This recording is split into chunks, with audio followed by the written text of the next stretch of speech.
Hey guys, I just kind of wanted to,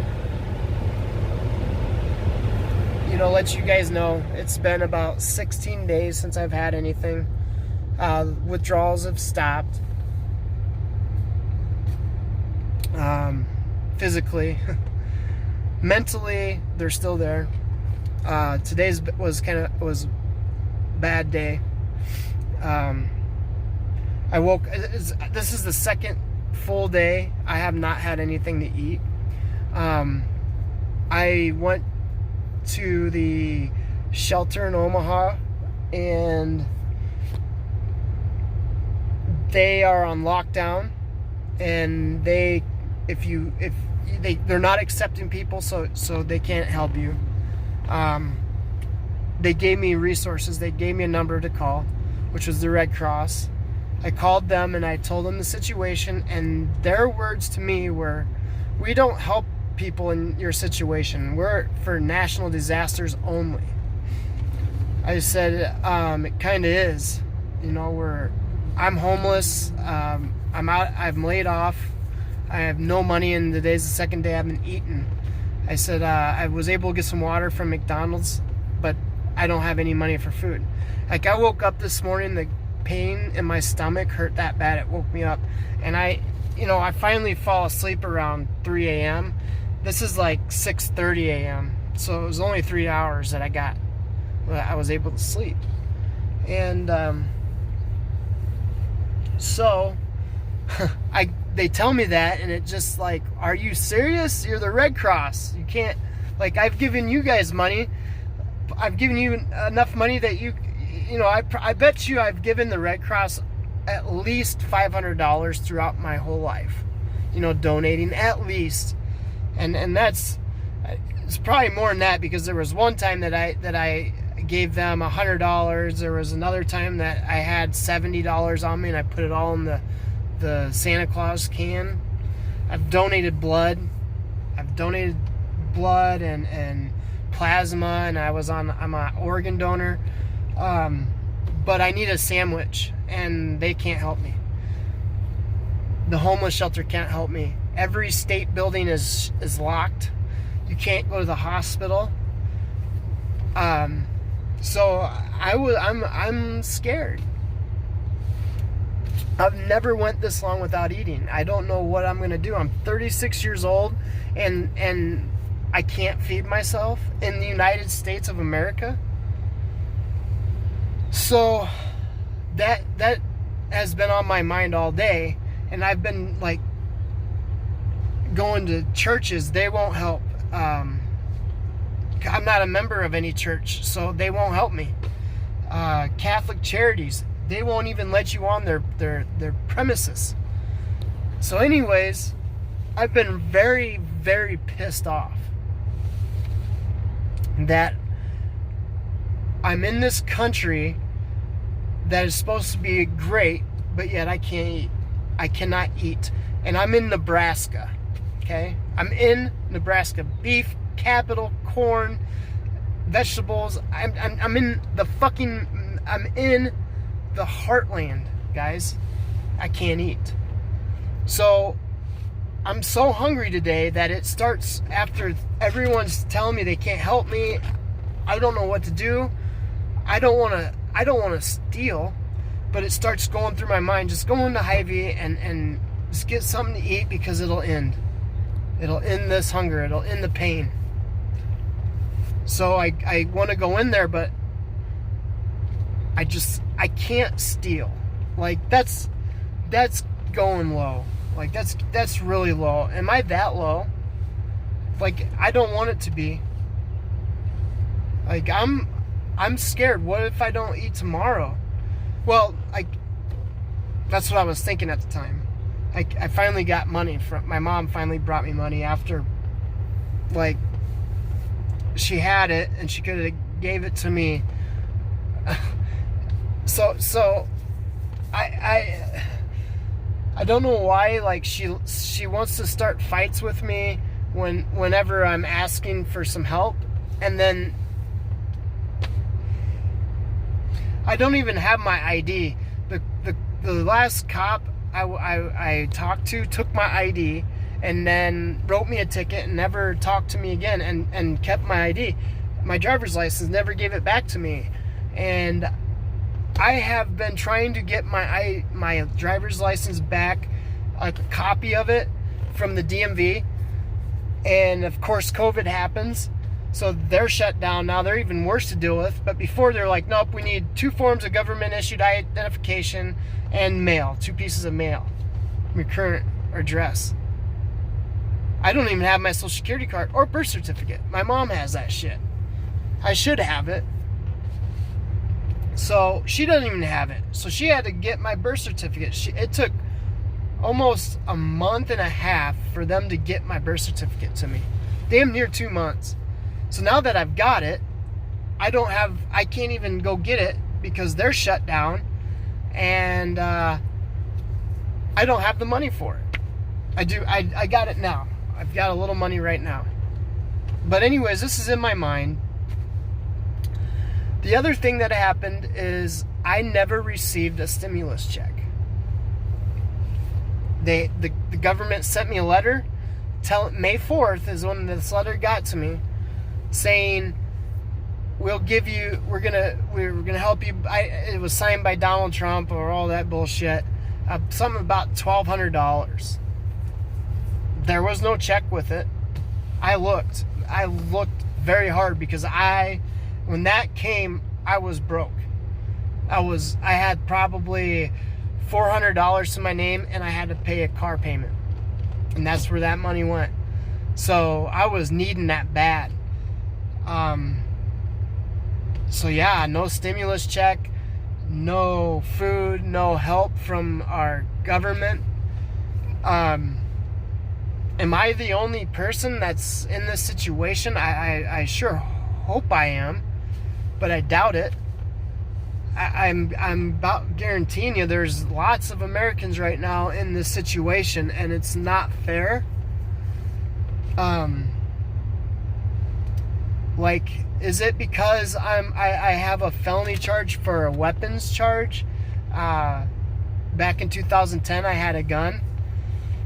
I was a person that wasn't supposed to have a gun because I had an assault charge before that when I was fucking 18 years old.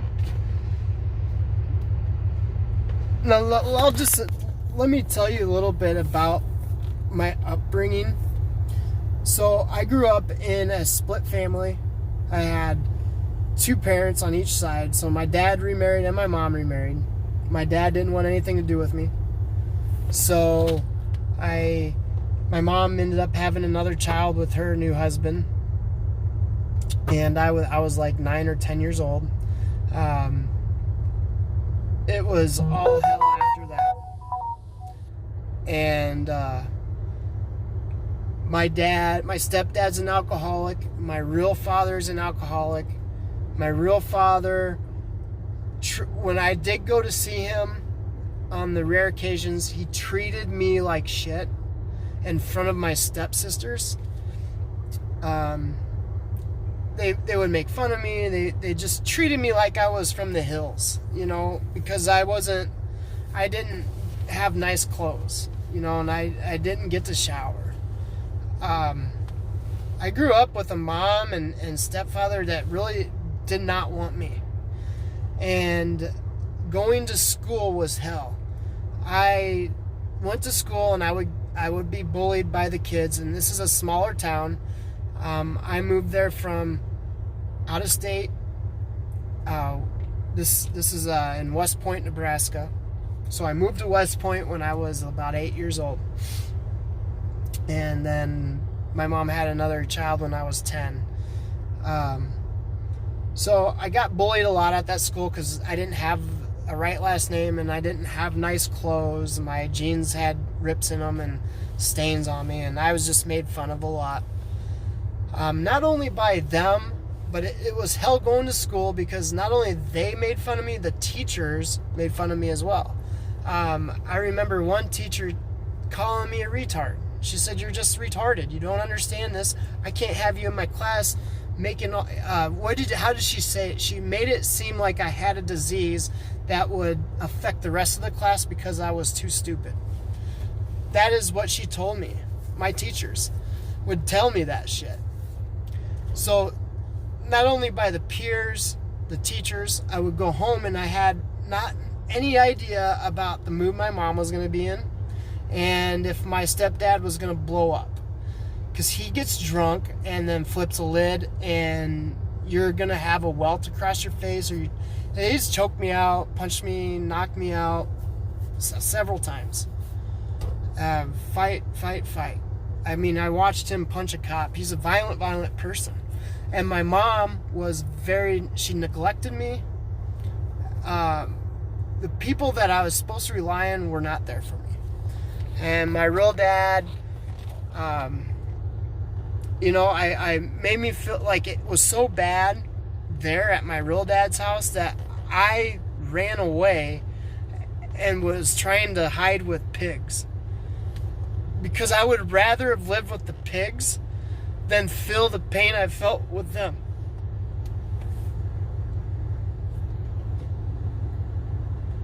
So,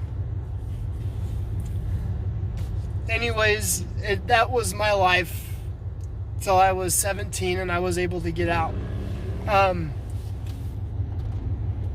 I went to Job Corps and I excelled. As soon as I got away from that town and all those people, I was like a whole new person. I got my high school diploma. I mean, within 1 year, I had my high school diploma. It wasn't even 12 months. I had my high school diploma and a security degree. I wanted to be a police officer. My whole thing was I cared about people, and I didn't like bullies, and I wanted to protect people. That's what I wanted to do. So I joined the Army National Guard. And I was 19. I had already been in the service for almost a year. I was in West Point. I had been drinking a little bit. I mean, stupid, but I was. And I seen a group of kids that were the bullies, like the worst ones I dealt with growing up. I pulled up into the gas station and I didn't say a word. I just walked up and started punching. I punched 3 of them. They went and told the cops on me. So the lady working at the gas station then was related to one of them, and I mean 3 guys. And do you think any of them punched me back? Yes, they did. Did I start it? Yes, I did. I walked up to them and I took out my anger on them. They made my life hell. I wasn't going to go punch the teachers. I wasn't going to go walk up into school and start shooting it. I mean, even in high school, I was on the trap team, 4-H sharpshooting team, and we took our guns to school. Like, we left them in our lockers. That's what, you could do that back then. Back in the 90s, we took our guns to school. You could leave your gun in your locker. It was a shotgun for trap shooting.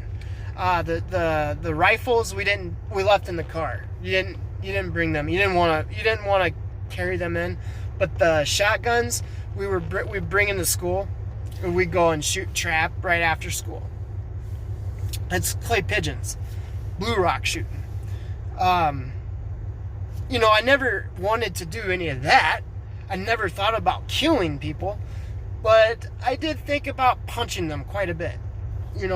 And believe me, once you're in the Army, when you become a soldier, you are not scared anymore. And when I seen them, there's 3 of them, one of me, and they got what they were asking for from me, and they went and told on me.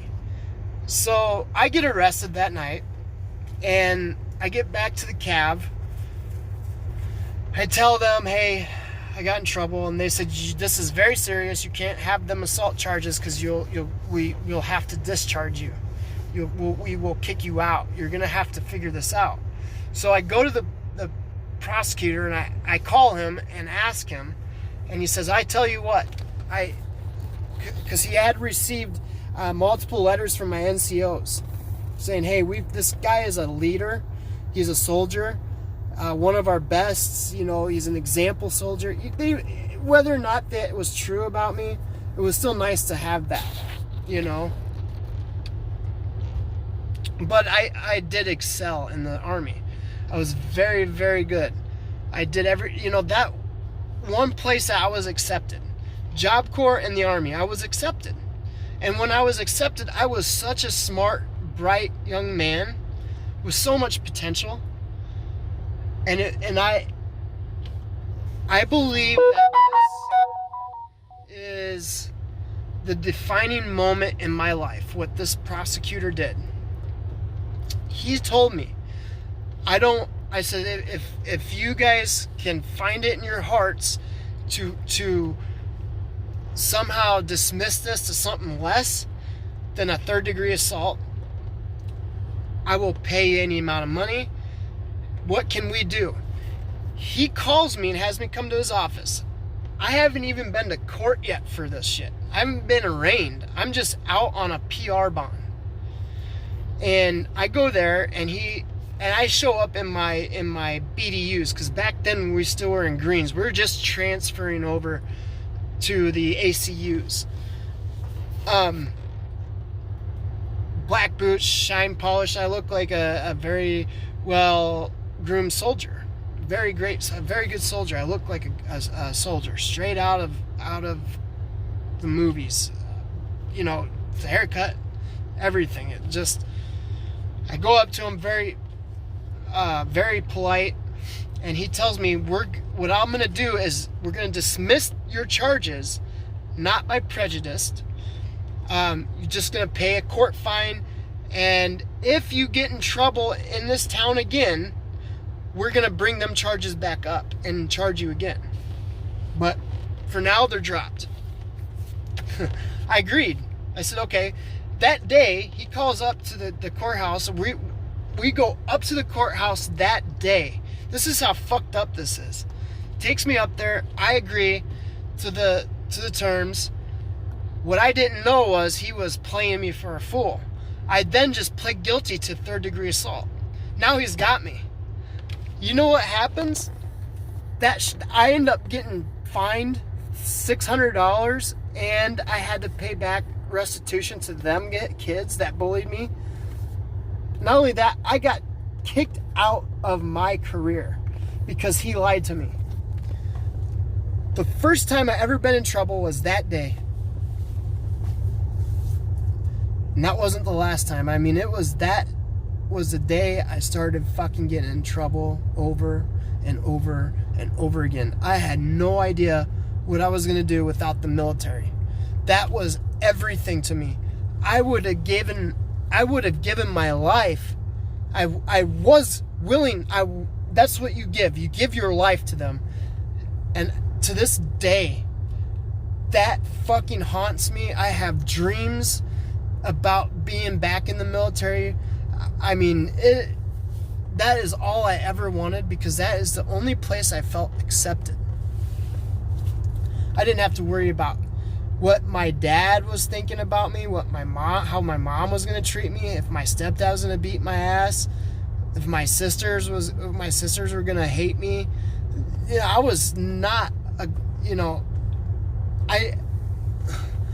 I was treated like shit. Even if I was a bad kid, which I wasn't,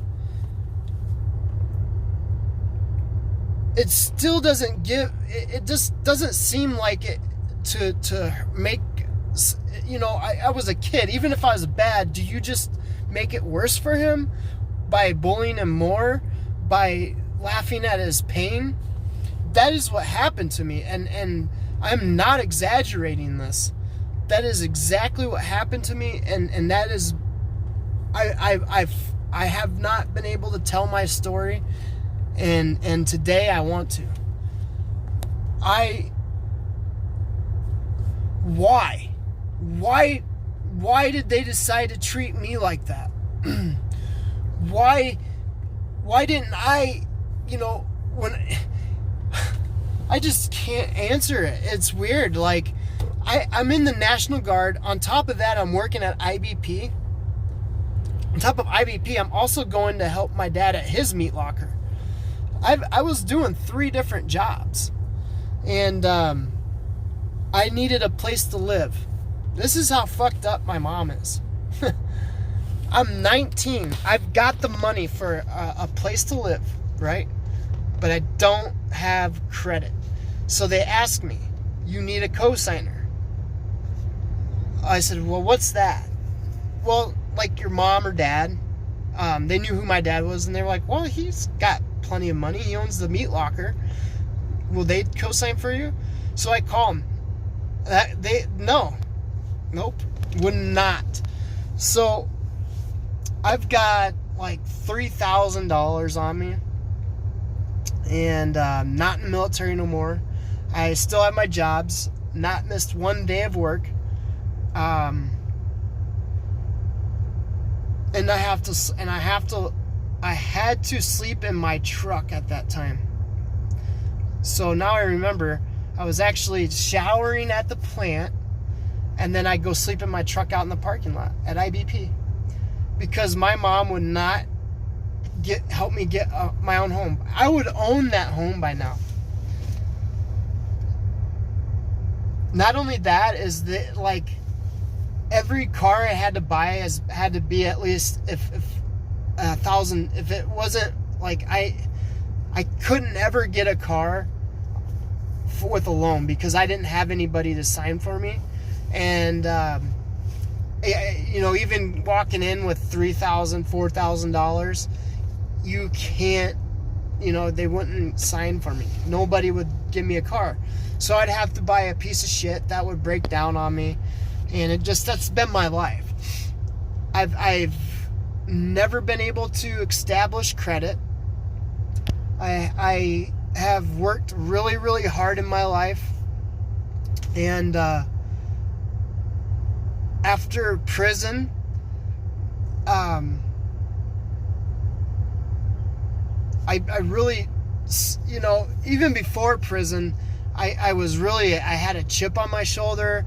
I'd still work, but I wasn't I wasn't the same person anymore. I just felt mad at the world, and I hated that feeling because I wasn't that type of person. And so to get rid of that feeling, I drink. And then I found pills, Xanax, when the doctor prescribed them to me. That made all that shit go away. And it was nice until I figured out that these things are actually really, really bad for you. And I realized it when I said, well, I can just not take them. I don't have to take them. The first time I made that choice, I regretted it. And within 24 hours, it wasn't even 24 hours, I was taking them. I'm like, holy shit. This is the worst I've ever felt. So, now I'm sitting in this car, and I'm feeling it again, that my country has let me down again. Like, there was a point in my life that I gave the shirt off my back. I was that guy that pulled over and helped people on the side of the road. I've gotten, my stepdad would tell me, he's like, this is the second letter I've gotten from another person now that sent it to the meat locker, because when I'd pull over to help these people, there was 2 different old couples, both flat tires. One had a trailer, and he had a windrow in the back of that trailer, and the tire flattened. It was raining. It was October, and they were so bad shape. They didn't have phones, these old people. So I stopped and I changed that tire for them. I got that old man and me. We're out in the rain, and I tell him, yeah, well, my dad owns a meat locker, and he said, I know Mike. And so my stepdad would always say that, you do have a big heart, so without that, I just didn't. that's who I was. Even though I had a chip on my shoulder, I still, like, if someone I felt was struggling, that hurt me, and I needed to help them, and I did. Now I'm like, I just ignore it. Like, I ignore it. If I see someone struggling, I'll ignore it now, and it really is shitty that I'm doing that. I've not been in this situation that I have not gotten to eat, at least. I can understand, like, if I had to sleep on the street, that's fine. But at least, is there, like, a way that I can eat? Like, if you have any resources to let me know, because I'm very scared right now. Like, I've got money now to eat or to get shelter, so I've kind of got to make up my mind what I'm going to do, because I'm not sure when I'm ever going to get money again. As far as I know, the state's all closed down. I'm like, how do I get food stamps? How do I get a check? Like, what more do I have to do? I don't have an address now, so I can't get a PO box to have my mail sent there, because I don't have an ID. I don't have money to get that ID, and I don't have I got the birth certificate now, but I need the 2 pieces of mail, which I don't have. You see this clothes? I've got one more pair of jeans and one other shirt, and that's it, guys. That's all I've got to my name. That's it. In this car, I mean, yeah, I'm grateful for what I have. I could be butt naked in a jungle. I do realize that. But I would try to kill food, and if that's what it takes for me now, is to go out and hunt and eat a rabbit just to survive, I'm going to do that. And I mean, I don't know what, I can't have a gun, so I'm gonna have to get a bow or something that I could use.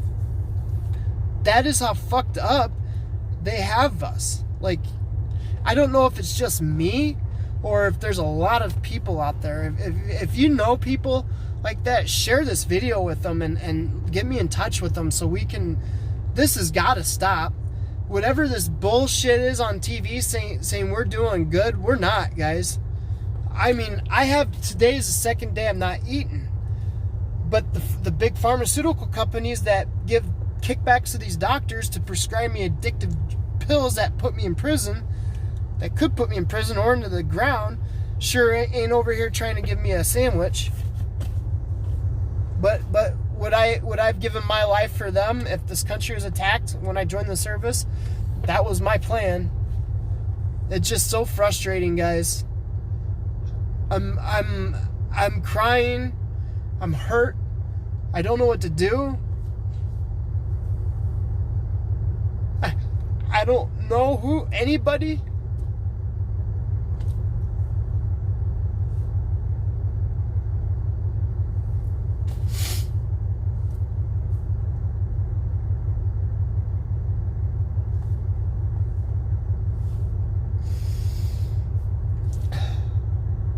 I thought I got over my whole past as a kid, and I'm just thinking about it more now.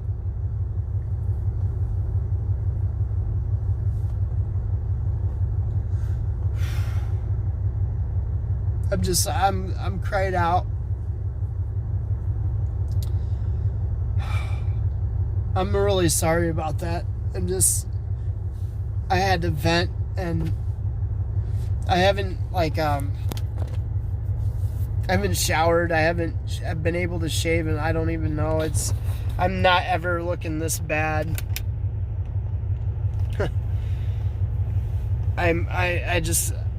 I smell. I'm not getting good sleep. I'm not eating, and I'm just scared. like what's gonna happen. I appreciate, like, this is actually helping me vent a little bit, so I appreciate the time you're taking to watch, listen to me and give me comments. That's awesome. It helps me a lot. I need to just, I'm gonna take it easy, and then in about 15 minutes I'm going to start live streaming. Very soon I'm going to start live streaming, and just want you guys to be able to see me all day long, so you know that this isn't no joke.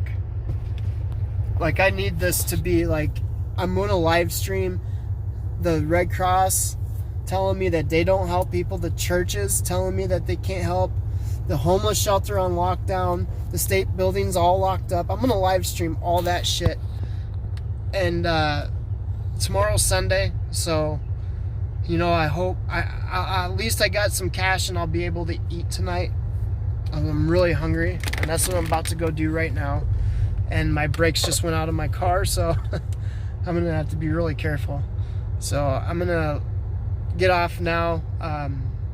I'll see you guys in a little while. Thank you very much for all your support.